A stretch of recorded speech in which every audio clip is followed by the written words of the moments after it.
আসসালামু আলাইকুম, welcome back to my channel Rifa home. আজ আমি আপনাদের আলু দিয়ে গরুর মাংস রান্না করে দেখাবো। এটি আমাদের উত্তরবঙ্গের খুবই জনপ্রিয় একটি রান্না।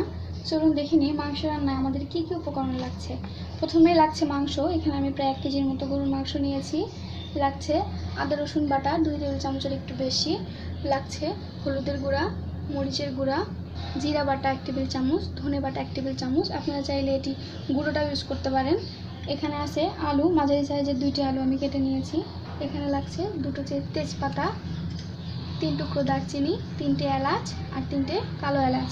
রয়েছে 2 টেবিল চামচ পেঁয়াজ বাটা। এখানে কাঁচা পেঁয়াজটা নিয়েছি আমি, কাটা পেঁয়াজ।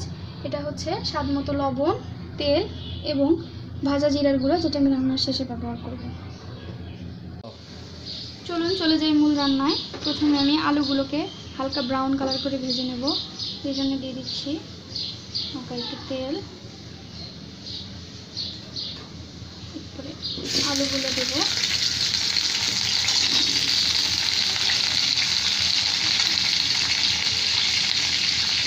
আমি দিব হালকা একটু লবণ এবং হলুদ। এটা আমি হালকা ব্রাউন কালার করে ভেজে নেব, কারণ মাংসটা যদি ভেজে দেওয়া হয় তাহলে আলুটা যদি ভেজে দেওয়া হয় তাহলে আলুর টেস্টটা ভালো হয়, আলুটা খেতেও খুব ভালো লাগে।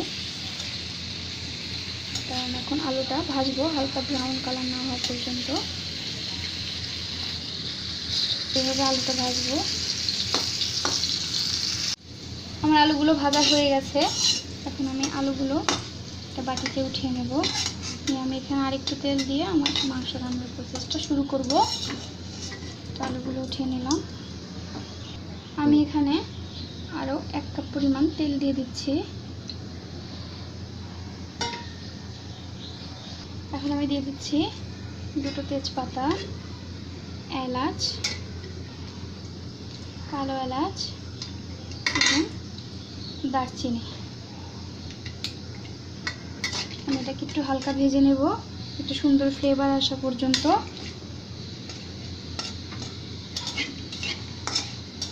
এবার আমি পেঁয়াজ কুচিটা দিয়ে দিব।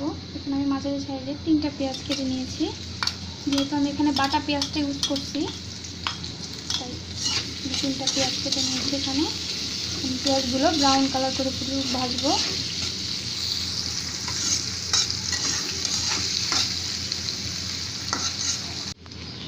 পেঁয়াজ ভাজার এই পর্যায়ে আমি অ্যাড করে দেব বাটা পেঁয়াজটা। এখানে আমি 2 টেবিল চামচের মতো পেঁয়াজ বেটে নিয়েছি। বাটা পেঁয়াজটা আমি এই পেঁয়াজের সাথে ভালো করে ভেজে নেব।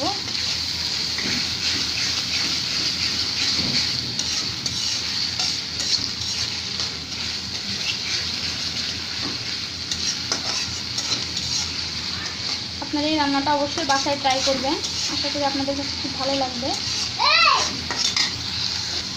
আমার পেঁয়াজটা ভাজা হয়ে গেছে। এখন আমি দিয়ে দিচ্ছি আদা রসুন বাটা। তো আমাদের ওইদিকে এই মাংস রান্নাটা খুবই জনপ্রিয়। ছোটোবেলায় দেখতাম আমরা চাচিরা রান্না করতো। এবার আমি অ্যাড করে দিব আরও উপকরণ। দিচ্ছি আমি ধনে বাটা, জিরা বাটা,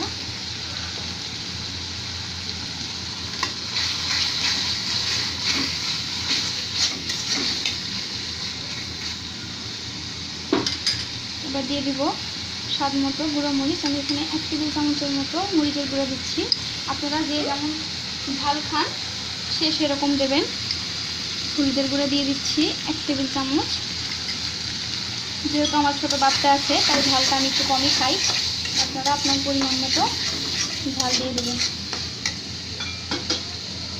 এরপর আমি দিয়ে দিচ্ছি স্বাদ মতো লবণ। এবং আমি এই মশলাটা খুব ভালোভাবে কষিয়ে নেব। মশলা কষানোর উপরেও কিন্তু অনেকটা রান্নার টেস্ট নির্ভর করে। আপনি মশলাটা যত ভালোভাবে কষাবেন আপনি রান্নাটা তত খেতে ভালো লাগবে। আমি এই পর্যায়ে দিয়ে দিচ্ছি একটু হালকা গরম পানি। আপনারা অবশ্যই গরম পানিটা দেওয়ার চেষ্টা করবেন মাংস রান্নায়। একটু দিচ্ছি। আমি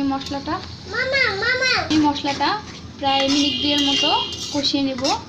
2 মিনিট কষাবো যাতে মশলাটা ভালোভাবে কষে এবং তেলটা একটু ছাড়া ছাড়া হয়।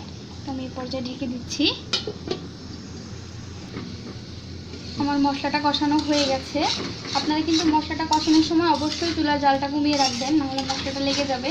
এবং আমি কিন্তু মাঝে একবার নেড়ে দিয়েছি, আপনারাও নেড়ে দিবেন, নাহলে কিন্তু মশলাটা লেগে যাবে। আমি এবার মাংসটা দিয়ে দিচ্ছি। এ পর্যায়ে আমি কোনো পানি দিব না, কারণ মাংস থেকে অনেকটা পানি বেরিয়ে আসবে এবং তাতেই মাংস কিছুটা সেদ্ধ হয়ে যাবে। তো আমি এ পর্যায়ে ঢেকে দেবো মাংস থেকে পানিটা বের হওয়ার জন্য, এবং মাংসের পানি দিয়ে আমি মাংসটা কষিয়ে নেব। তো আমি এখানে মিনিট 4 মাংসটা কষাবো, এবং মাঝে মাঝে কিন্তু অবশ্যই নেড়ে দিবেন, তা নাহলে মাংসটা লেগে যাবে। ফিরে এলাম 4 মিনিট পরে। আমি কিন্তু মাঝখানে একবার মাংসটাকে নেড়ে দিয়েছি, আপনারাও দেবেন। দেখুন মাংস থেকে অনেকটা পানি বেরিয়ে এসেছে। আমি ততক্ষণ কষাবো যতক্ষণ পর্যন্ত পানিটা শুকিয়ে না যাচ্ছে। তো ছোটোবেলায় যখন মা মাংস রান্না করতো, তখন এই কষানোর সময়টায় বাটি নিয়ে বসে থাকতাম কষানো মাংস খাওয়ার জন্য। সেটাও কিন্তু অনেক টেস্টি কষানো মাংস খাওয়াটা। তো আমি মাংসটা আরও কিছুক্ষণের জন্য ঢেকে দিচ্ছি। এই পানিটা শুকিয়ে যাওয়া পর্যন্ত মাংসটা আমি কষাবো। দেখি মাংসটা এখন কোন পর্যায়ে আছে। দেখুন খুব সুন্দর একটা ঘ্রাণ বেরিয়েছে। আসলে আপনারা যখন রান্না করবেন তখনই বুঝতে পারবেন। আমি এখানে 1 কেজি মাংস নিয়েছি, তাই আমি আমার পরিমাণ মতো মশলা দিয়েছি। আপনারা যখন আরও বেশি মাংস রান্না করবেন, তখন আপনারা নিজেদের মতো পরিমাণ করে মশলাটা দিয়ে নেবেন। মশলাটা আরেকটু কষাবো। আমি আবারও ঢেকে দিচ্ছি। 2 থেকে 3 মিনিট পরে আমি আবার আসবো। আমার মাংসটা কষানো হয়ে গেছে। আমি এই পর্যায়ে অ্যাড করে দেবো 1 কাপ মতো গরম পানি, যাতে মাংসটা ভালোভাবে সেদ্ধ হয়। আপনারা অবশ্যই গরম পানিটা ইউজ করবেন মাংস রান্নায়, তাহলে টেস্টটা বজায় থাকে। আর ঠান্ডা পানি ব্যবহার করলে মাংসটা শক্ত হয়ে যাওয়ার সম্ভাবনা থাকে এবং সেদ্ধ হতে অনেক সময় লাগে। তো আপনারা অবশ্যই মাংস রান্নায় সবসময় গরম পানি ইউজ করবেন। আমি এখন মাংসটাকে আর একটু কষাবো, যাতে মাংসটা সেদ্ধ হয়। চুলার জালটা এই পর্যায়ে মিডিয়াম থাকবে, এবং আশা করি মাংসটা এই পানিতেই সেদ্ধ হয়ে যাবে। আমি আলুটা পরে অ্যাড করবো, মাংসটা হালকা সিদ্ধ হয়ে যাওয়ার পরে।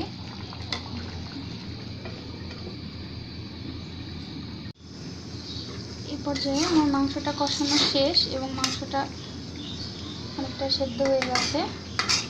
আমি দিয়ে দেব আলু।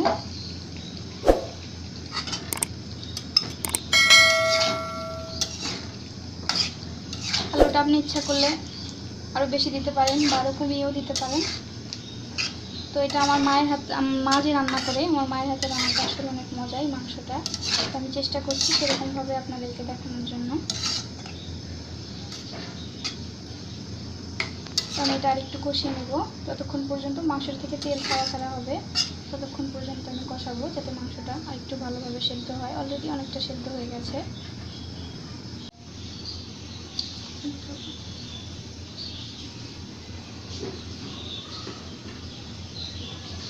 আমার মাংসটা কষানো হয়ে গেছে, দেখতেই পাচ্ছেন তেল উঠে এসেছে মাংস থেকে। আমি এখানে এখন ঝোলের জন্য পানি অ্যাড করে দেবো। আপনারা যে যেরকম ঝোল খাবেন সে সেরকম পানি দেবেন।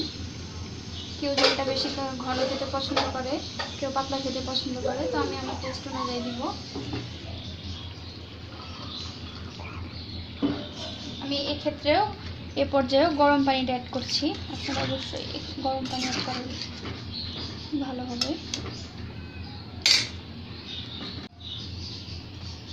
আমি আমার প্রয়োজন মতো পানি অ্যাড করে দিয়েছি।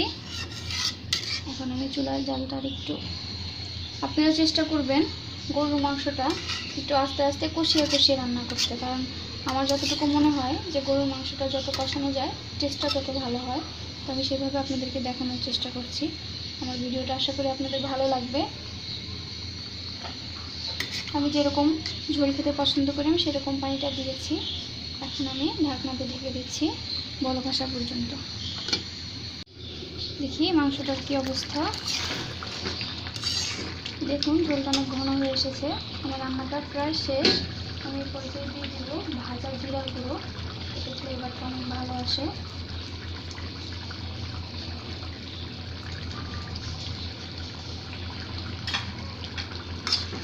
মাংস এবং আলু দুটোই খুব ভালোভাবে সেদ্ধ হয়ে গেছে। আপনারা চাইলে এর চেয়ে আরও বেশি ঝোল রাখতে পারেন বা এর চেয়ে আরেকটু ঘন করতে পারেন। তো আমার রান্নাটা শেষ, আমি এখন এটাকে সার্ভ করব। আমার মাংসটা রান্না শেষ, আমি এটা একটি বাটিতে সার্ভ করেছি। আপনারা চাইলে এটা ভাত, রুটি, পরোটা বা পোলাও, খিচুড়ি যে কোনো কিছুর সাথে ট্রাই করে দেখতে পারেন। আশা করি আপনাদের ভালো লাগবে। আর রান্নাটা যদি ভালো লাগে তাহলে অবশ্যই সেটা আমাকে কমেন্ট বক্সে জানাবেন এবং আমার চ্যানেলটিকে লাইক করবেন, শেয়ার করবেন এবং সাবস্ক্রাইব করবেন। আর নতুন নতুন আরও ভিডিও পেতে পাশে থাকা বেল আইকনটি ক্লিক করবেন। আল্লাহ আপনাদের সবাইকে ভালো রাখুক। আল্লাহ হাফেজ।